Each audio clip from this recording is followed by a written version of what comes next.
Hi guys, this is Dave with episode 3 of the Burnley Football Manager series.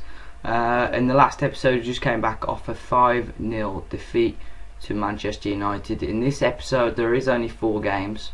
We've got Everton, West Brom and Arsenal. Then we've got a live comp of the Carling Cup, or Capital One Cup rather, game against Spurs.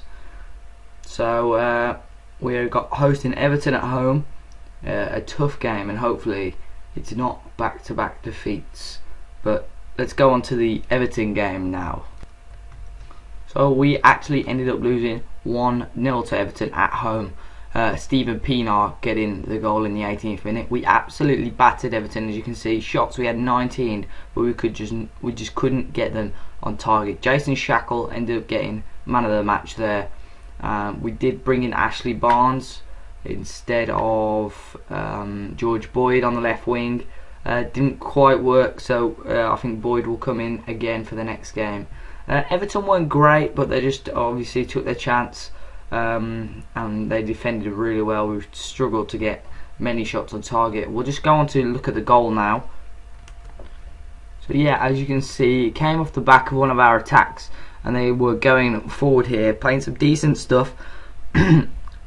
A pretty poor kick out from Tom Heaton there. Morales picked up the ball here, ball to the back post, and Pienaar came in with a header, and that ended up giving them the victory there. So a game where we really should have got something out of it at home as well. Our first home defeat of the season. So we're going to go into the next game now, away at struggling West Bromwich Albion.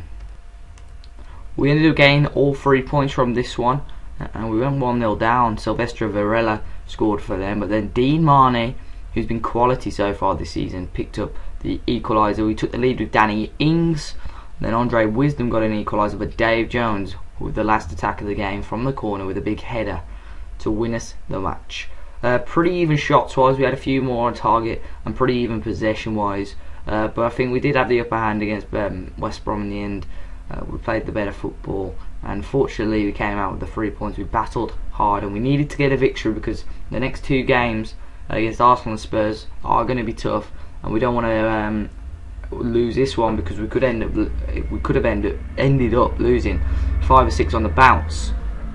So we'll go now onto the goals. So yeah, the opening goal came from their throw-in. Graham Doran's initial shot was saved from Heaton, and Varela put in the rebound there. We then go on to the equaliser from us, and we'll fast forward it just a little bit here. They had the ball, they cleared it up. Dean Marnie picked it back up. Danny Ings won that pass there, found George Boyd. This is in the second half as well. So George Boyd on the left hand side did well. Ball came in, and it was Dean Marnie who ended up putting it away to make it 1-1. Great play from George Boyd as well to find him. Then the goal that gave us the initial lead came from Danny Ings. Ward's initial ball was blocked. Shackle gave it back to Ward.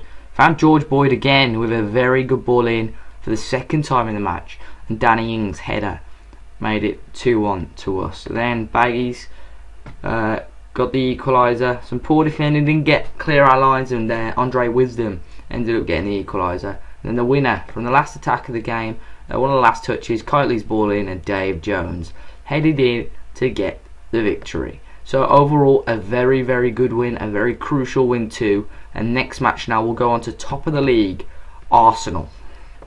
So as you can see, we came away with a fantastic victory against Arsenal, who are top of the league. They still are top of the league, so they had a very good point cushion at the time.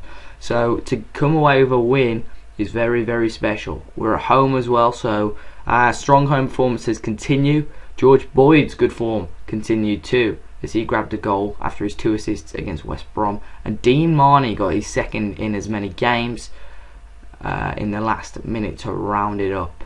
So Michael Duff, who came in for Michael Keane, who was suspended, had a superb game, ended up getting man of the match.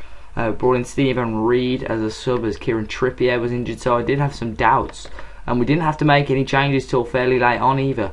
So you know, pretty even game. We kind of played Arsenal at their own game as well, with the passing, keeping the ball, and it was, you know, similar amount of shots, similar amount on target, and similar amount of possession. You know, we matched up to Arsenal, and it was a pretty strong team for them. Missing Welbeck, they had Ozil on the bench, he never came on. Verratti, Walcott came on in the end, but you know, we showed them what we were made of, and we'll go on to look at the goals. So yeah, we worked the ball out from a throw. Chalobah, who did pick up a knock this game, I played him for the majority, to be fair. And Giroud's poor pass, and Duff, what a ball from him. And George Boyd, keeper, I'm not too sure what he was doing, but George Boyd put it into the back of the net, pretty emphatically too. We'll go now on to, this is the next goal. Danny Ings found Dean Marnie. A really good finish from the big central midfielder. Wrapped up the victory in style for us too. So we ended up getting a fantastic 2-0 victory against Arsenal at home. And now we can have a quick look at the league table. So we'll just grab it in full if we can. As you can have a quick look there. Stages. So Arsenal still top of the league despite losing to us in the last game. Chelsea are 4th, yet to lose. Of course, they beat us 1-0, but we are 7th in the league after 9 games. Very, very impressive start to the season for us. We'll quick look at the schedule. So we've got Spurs now in the 4th round of the Capital One Cup. Then we've got Newcastle, QPR, Hull, West Ham in November, and they're 4 games, to be honest, we could win. We could get all 12 points out of those games. That will probably leave us in a very, very good position. Newcastle, QPR, Hull, West Ham. Let's have a look. So Newcastle mid-table, Hull there, QPR there, West Ham there. So they're all, bar Newcastle, all down there in the relegation fight at the moment. And then the episode after that is December, so it's Leicester who are struggling, and then we've got Liverpool and Man City, Palace who are struggling, Villa, and then Spurs again. So again, that could be another decent month as long as we keep the confidence up and we're picking up the points, and we're only dropping points to teams on paper we should be dropping points to. That should be okay. So City and Liverpool are realistically the only 2 now, bar Spurs game now, that we could be dropping points at. So as long as we don't lose those games, I'll be very, very happy. So on the transfer front, again, nothing much could have happened. So we're going to have to wait till January and rely on loans and free transfers if possible. But we'll now go into the Spurs game.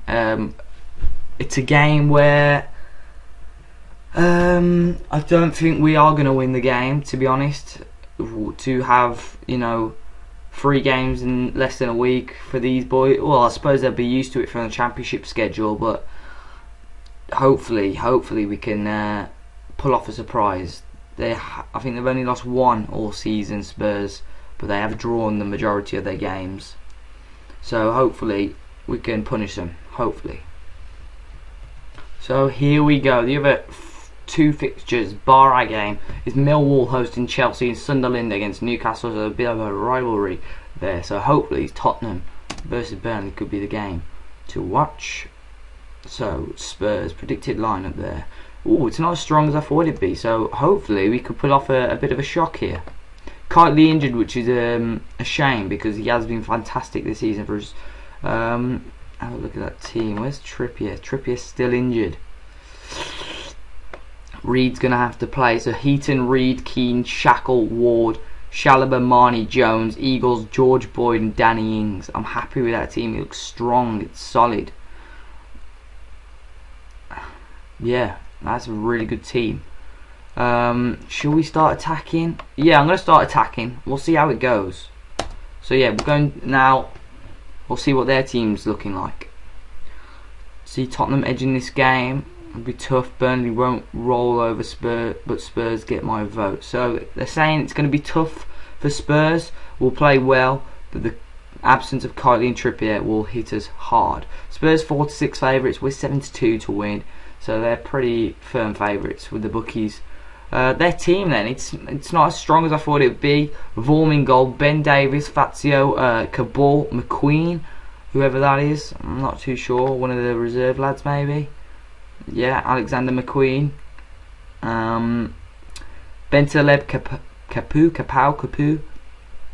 Chadley, Onama, Lennon, and Harry Kane. On the bench, you've got Lorish, Dambouli, Townsend, Soldado, Konoplyanka, Rose, and Adebayor.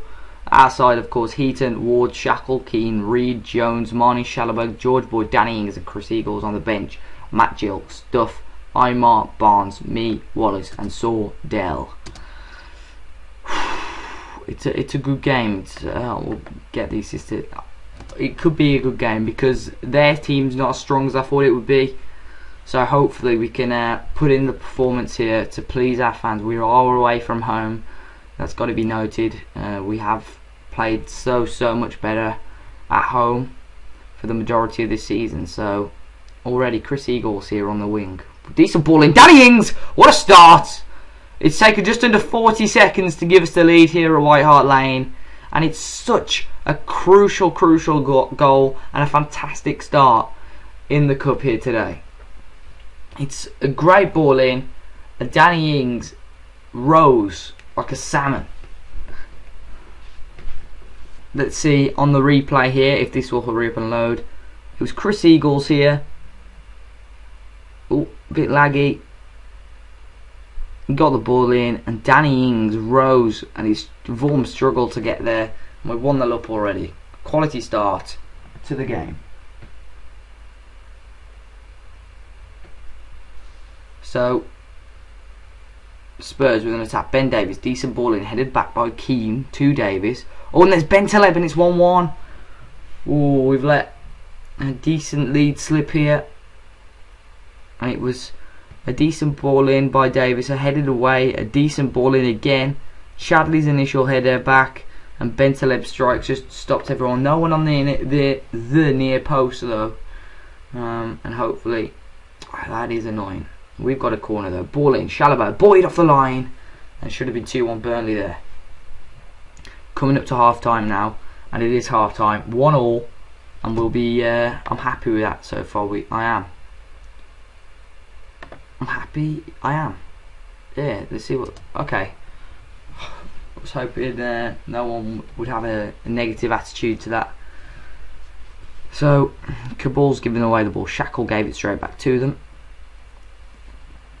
And it's not the strongest Spurs side, so hopefully they're bringing on Soldado, and I think they've just brought on Konoplyanka and Townsend's come on. So bringing on some of the big boys. Dave Jones back out to George Boyd. Schallenberg, has it gone in? It has. It squeezed in somehow, and it's Michael Keane's first goal for Burnley to give us another goal, another fantastic lead.